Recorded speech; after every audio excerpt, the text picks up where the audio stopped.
Bonjour et bienvenue. Bon, le monde des cryptos est pas mal secoué, hein, c'est le moins qu'on puisse dire. Ah oui, ça bouge fort là. Bitcoin qui passe sous les 11 100 $, Ethereum qui lâche les 4000, Solana qui glisse aussi sous les 200. Mhm. Et même, on voit que les marchés plus classiques comme le S&P 500 reculent aussi. Oui, tout est un peu dans le rouge. Du coup, forcément, la question qui brûle les lèvres, est-ce que c'est le moment de céder à la panique? La fameuse question. Aujourd'hui, justement, on va essayer de décortiquer un peu les ressorts de cette baisse. L'idée, c'est d'y voir plus clair, de comprendre ce qui se passe vraiment, sans se laisser emporter par l'émotion. Tout à fait. On va s'appuyer pour ça sur les analyses récentes, les données qu'on a, que ce soit sur l'économie ou sur le marché crypto lui-même. Absolument. L'objectif, c'est de démêler un peu tout ça. Quel est le vrai lien entre, d'un côté, la santé de l'économie américaine, ces rumeurs persistantes d'inflation, et puis le prix de nos actifs numériques, Oui, et comment ça marche, ces secousses à l'intérieur même du marché crypto, ces fameuses liquidations dont tout le monde parle. c'est ça. Et surtout, voilà, qu'est-ce qu'on peut en tirer comme leçon pour naviguer là-dedans? Est-ce que c'est juste une correction, un petit coup de froid passager, ou est-ce qu'on sent, je sais pas, un changement de tendance plus profond? D'accord. Alors commençons peut-être par la vue d'ensemble, le contexte macro. La grosse nouvelle récente, c'était la publication du PIB américain. Oui, Une croissance de 3,8% au deuxième trimestre. C'est quand même mieux que les 3,3% attendus. nettement mieux, oui. Et pourtant, cette bonne nouvelle, elle a été accueillie, comment dire, assez froidement par les marchés. C'est paradoxal, non? C'est tout le paradoxe du moment, en fait. Normalement, une économie qui tourne bien, c'est super. Mais aujourd'hui, le fantôme qui plane, c'est l'inflation. Toujours l'inflation. Voilà. Une croissance trop forte, ça fait craindre une surchauffe, un retour de la hausse des prix. Et qui dit inflation, dit réaction potentielle de la Fed, la Banque centrale américaine. Hmm. Elle pourrait être tentée de garder ses taux d'intérêt élevés plus longtemps, voire même de les remonter pour calmer le jeu.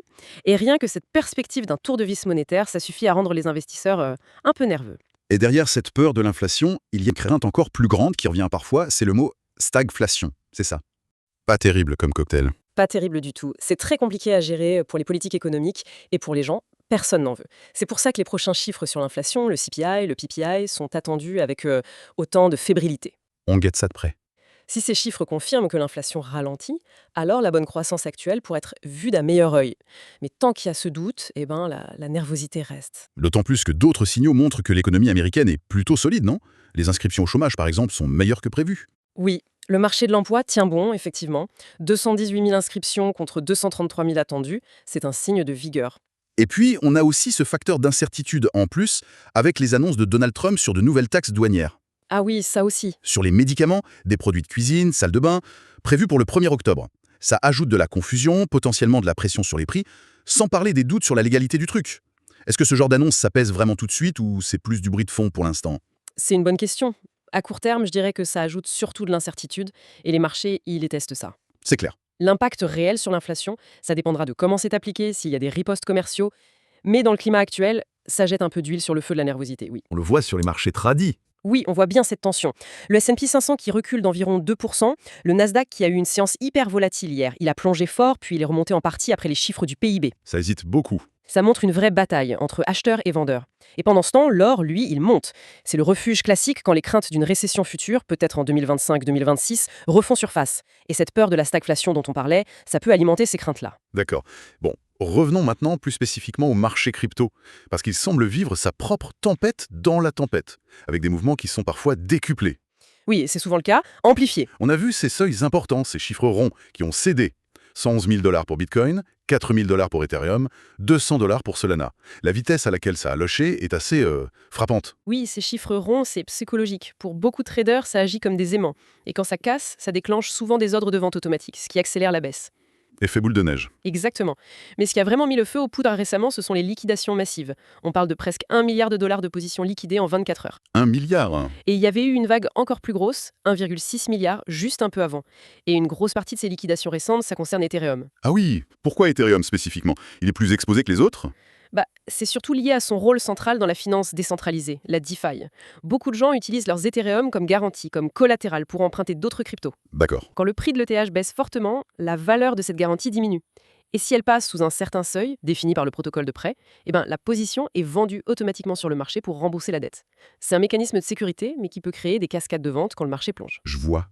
Et comme Ethereum est un peu le roi des collatéraux en DeFi, il est souvent en première ligne dans ces purges. Et puis il y a eu aussi des rumeurs persistantes concernant Binance. La grosse plateforme d'échange. Oui, qui aurait vendu de grandes quantités d'Ethereum, ce qui aurait ajouté à la pression vendeuse. Difficile de vérifier à 100%, mais ça a clairement contribué au sentiment négatif ambiant. Donc, si je résume un peu, la chute, c'est pas juste une réaction à la peur économique générale. C'est un mélange. C'est un cocktail, oui. La macro qui pèse, bien sûr, mais aussi ces mécanismes internes au marché crypto, ces liquidations en chaîne, et peut-être même, qui sait, une part de manipulation. C'est possible. Et le résultat, c'est que l'ambiance a radicalement changé en peu de temps. La peur domine, il y a une sorte de lassitude aussi, on dirait. Des gens qui étaient très optimistes il y a quelques semaines semblent avoir un peu jeté l'éponge. Oui, ce basculement psychologique est très net. Mais il faut aussi prendre un peu de recul historique. Parfois, ce genre de pessimisme extrême, ce sentiment que tout est fichu, ça coïncide avec des points bas de marché. C'est un peu le principe de l'indicateur contrariant, tu vois. Hmm, contre-intuitif, encore une fois. Exactement. Et historiquement, le quatrième trimestre, donc octobre, novembre, décembre, ça a souvent été une bonne période pour Bitcoin et les cryptos. Septembre, en revanche, c'est souvent un mois plus difficile, un mois rouge. Le fameux septembre rouge. Voilà. D'ailleurs, malgré la baisse récente, il faut quand même noter que Bitcoin et même le S&P 500 sont toujours en positif sur l'année 2025. C'est vrai, faut pas l'oublier. Donc cette morosité ambiante, ça pourrait être un bon signe, paradoxalement. Mais est-ce que ces schémas historiques, ça tient encore la route avec toutes les incertitudes macro d'aujourd'hui? C'est la grande question. L'histoire, elle se répète jamais tout à fait pareil. Le contexte macro actuel est vraiment particulier. Mais bon, ces cycles psychologiques, cette saisonnalité, ça a souvent montré une certaine résilience. D'accord. Cela dit, l'incertitude reste forte. On le voit bien avec les sorties d'argent continues sur les ETF Bitcoin au comptant. Hier encore, moins 253 millions de dollars retirés. Ah oui, quand même. Ça montre que même les gros investisseurs institutionnels naviguent un peu à vue et préfèrent réduire un peu leur exposition pour l'instant. Donc prudence oui, mais ce pessimisme généralisé, c'est un élément à garder dans un coin de sa tête. Ce qui nous amène à la question clé, je pense, pour tous ceux qui s'intéressent à ce domaine. Comment on interprète la situation actuelle? Est-ce qu'il faut voir ça comme une opportunité d'achat, en se disant que c'est une consolidation avant une reprise? Ou au contraire, est-ce qu'il faut craindre une baisse plus profonde, un vrai bear market? Vendre, acheter, la question à 1 million? Ou plutôt 111 000 dollars? C'est ça. Bon, si on regarde les fondamentaux des réseaux, comme Bitcoin ou Ethereum, rien ne semble indiquer un effondrement structurel ou l'entrée dans un marché baissier qui va durer des années, pour l'instant en tout cas. Ça ressemble plus à une correction sévère, une consolidation un peu agitée, mais pas forcément une inversion de la tendance de fond sur le long terme. D'accord. La distinction cruciale à faire, c'est l'horizon de temps. Essayer de jouer les rebonds à très court terme, faire du trading sur des niveaux comme 3800 dollars pour ETH ou 200 dollars pour SOL, c'est hyper risqué en ce moment. Pourquoi? Parce qu'il y a une vraie chasse au stop ou chasse aux liquidations. Qu'est-ce que ça veut dire exactement, cette chasse aux liquidations? C'est un peu un piège, c'est ça? Imagine des acteurs des baleines, comme on dit, avec beaucoup de capitaux. Ils savent à peu près où se trouvent les ordres de vente automatiques, les fameux stop-loss, ou les seuils, où les positions empruntées avec effet de levier vont être liquidées. Ok. Ils peuvent alors délibérément pousser les prix vers ces zones pour déclencher ces ventes forcées, ça accentue la baisse et ça leur permet potentiellement d'acheter plus bas ensuite ou juste de profiter de la panique générale. Donc utiliser un fort effet de levier dans ce genre de marché, c'est un peu comme mettre une cible dans son dos. Compris, très clair. Donc, pour quelqu'un qui n'est pas un trader pro, qui ne passe pas sa journée devant les écrans, quelle serait l'approche la plus raisonnable? Pour une vision à plus long terme, la stratégie qui a souvent fait ses preuves reste la plus simple. Identifier des actifs qu'on juge solides, Bitcoin, Ethereum, peut-être même diversifier avec des actions via des ETF comme ceux sur le S&P 500 et les conserver sur la durée. C'est la stratégie hold. Acheter et ne plus toucher. Voilà. Et c'est dans ce genre de contexte que l'approche DCA, Dollar Cost Averaging, prend tout son sens. Investir la même somme régulièrement. Exactement. Mettre un montant fixe, par exemple, chaque mois, quoi qu'il arrive, sans se demander si c'est le bon moment ou pas. Ça permet de lisser le prix d'achat moyen sur la durée. Et du coup, les baisses comme celles qu'on vit actuellement deviennent des opportunités d'accumuler plus d'actifs pour le même prix. Transformer le problème en opportunité. C'est l'idée. Essayer de deviner le point bas exact, le market timing, c'est quasiment impossible pour la plupart des gens. Et faire des allers-retours fréquents, acheter, vendre, racheter, ça finit souvent par coûter cher en frais et en erreurs dues à l'émotion. Parfois, la meilleure chose à faire, c'est de ne rien faire ou de continuer son plan d'investissement programmé. Ça demande de la discipline, surtout quand tout le monde panique, mais c'est souvent payant sur le long terme. C'est intéressant comme perspective. Et si on zoome un peu plus sur Bitcoin, techniquement parlant, il y a des signaux ou des niveaux importants à surveiller en ce moment? Oui, il y a plusieurs choses à regarder. D'abord, un truc intéressant, c'est le ratio Bitcoin sur Nasdaq. Il montre que Bitcoin sous-performe les actions technologiques en ce moment. Il est à la traîne. Voilà, c'est un indicateur à suivre pour voir si BTC retrouve un peu de force relative. Et ce qui est intéressant, c'est qu'historiquement, après de telles périodes où il est à la traîne, Bitcoin a souvent connu une phase de surperformance assez nette dans les mois qui suivent. Ah, Oui, les moyennes d'historique montrent quelque chose comme plus 10% après 30 jours et plus 40% après 90 jours, une fois que ce retard est comblé. C'est un peu comme un effet ressort. D'accord, à suivre donc. Et en termes de prix, les supports? Alors, la zone actuelle, autour de 18 400 $, c'est une première zone de support. Si ça lâche, il y a un ensemble de supports plus importants entre 17 000 et 6 000 $. Ensuite, on regarderait vers 14 000 et bien sûr, le gros seuil psychologique des 100 000 $. Et est-ce qu'il y a un niveau vraiment critique, une sorte de ligne rouge à ne pas franchir? Oui, le niveau que beaucoup d'analystes regardent de près, c'est autour de 98 000 $. Si on clôture de manière durable sous ce seuil, ce serait un signal technique assez négatif. Ok.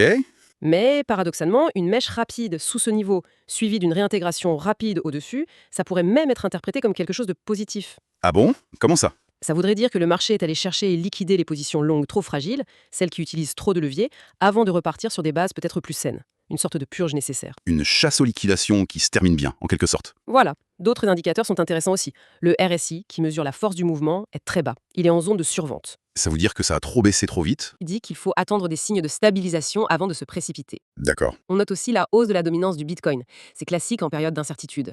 Les investisseurs ont tendance à se réfugier vers l'actif qu'ils jugent le plus sûr du marché crypto. Du coup, Bitcoin résiste souvent un peu mieux que les altcoins. Logique. Et enfin, il y a un indicateur un peu plus technique, le delta cumulé, qui essaie de voir si ce sont plutôt les acheteurs ou les vendeurs qui sont agressifs sur le marché. Et il commence à montrer des signes d'épuisement de la pression vendeuse. On voit moins de grosses ventes agressives au prix actuel.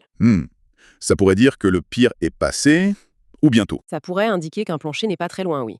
Mais ça peut se construire en plusieurs étapes. Ce n'est pas forcément un rebond en V immédiat demain matin. Ça peut prendre du temps. Ok. Malgré ce tableau quand même assez mitigé, voire sombre à court terme, est-ce qu'il y a quand même quelques lueurs d'espoir, des nouvelles positives dans l'écosystème crypto? Oui, heureusement, tout n'est pas noir. Il y a des projets qui continuent de construire, d'innover. Par exemple, j'ai vu que World Liberty Financial, WLFI, a annoncé une mesure assez forte. Ils vont utiliser 100% de leurs frais pour racheter et détruire leurs propres tokens. Ah oui, ça c'est bon pour le prix, potentiellement. C'est un mécanisme déflationniste, oui. Dans la DeFi, un acteur majeur comme Aave prépare le lancement de sa V4, donc ça continue d'avancer. Et sur le plan réglementaire, il y a cette nouvelle procédure simplifiée de la SEC, l'autorité américaine, pour accélérer l'approbation de nouveaux ETF crypto. Ça, c'est plutôt une bonne nouvelle pour l'adoption, non? Potentiellement, oui. Ça peut faciliter l'accès des investisseurs traditionnels à cette classe d'actifs. Après, il faudra quand même être vigilant sur la nature et la complexité de ces futurs produits qui vont arriver sur le marché. D'accord. Bon, pour essayer de résumer un peu cette discussion dense, la situation actuelle, c'est vraiment un mélange complexe. D'un côté, on a ce fond macroéconomique tendu, la peur de l'inflation qui revient à cause d'une économie US solide, et la crainte que la Fed soit plus dure que prévu. C'est ça. Et de l'autre côté, on a des dynamiques propres au marché crypto. Ces liquidations en cascade qui amplifient tout, des niveaux techniques importants qui cèdent, et une psychologie de marché qui peut basculer très vite. Tout à fait. Ce n'est pas forcément, comme tu disais, le début de la fin, peut-être plus un petit orage qu'un vrai changement de climat durable, pour reprendre une image que j'ai lue. C'est une bonne manière de voir les choses, je pense. Face à ça, le plus important, c'est vraiment de ne pas réagir sous le coup de l'émotion. La panique est mauvaise conseillère. Toujours. Avoir une stratégie claire qu'on a définie à l'avance en fonction de son propre horizon de temps ou de sa tolérance au risque, c'est essentiel. La gestion du risque, surtout éviter l'effet de levier excessif dans ces périodes, c'est primordial. Et puis, la patience. Le maître mot. C'est une vertu cardinale en investissement. La tendance de fond sur plusieurs années, elle, peut rester tout à fait positive malgré ces turbulences. Il faut aussi se rappeler que l'investissement, c'est une bataille contre soi-même, contre ses propres émotions. La peur est forte en ce moment, l'avidité l'était il y a quelques mois. Comprendre que ces cycles existent, qu'ils font partie du jeu, ça aide à garder le cap. Très juste. Et peut-être pour conclure, une dernière petite réflexion à laisser à nos auditeurs. On vient d'évoquer la SEC qui facilite l'arrivée de nouveaux produits financiers crypto, comme les ETF. C'est vu comme un progrès pour l'adoption, pour la légitimité. Oui, Mais on peut aussi se poser la question, est-ce que cette future prolifération de produits qui seront peut-être de plus en plus complexes, de plus en plus interconnectés, est-ce que ça ne pourrait pas paradoxalement créer de nouvelles formes de risques, de nouvelles sources d'instabilité pour le marché de demain? Même si la technologie elle-même progresse, qu'est-ce que ça signifiera un investissement éclairé dans un futur où l'offre de produits dérivés, crypto, sera beaucoup plus large et peut-être plus opaque pour certains? C'est une excellente question. Une sorte de financiarisation accrue avec ses propres dangers potentiels. Exactement. C'est une question ouverte qui méritera sans doute qu'on y revienne à l'avenir.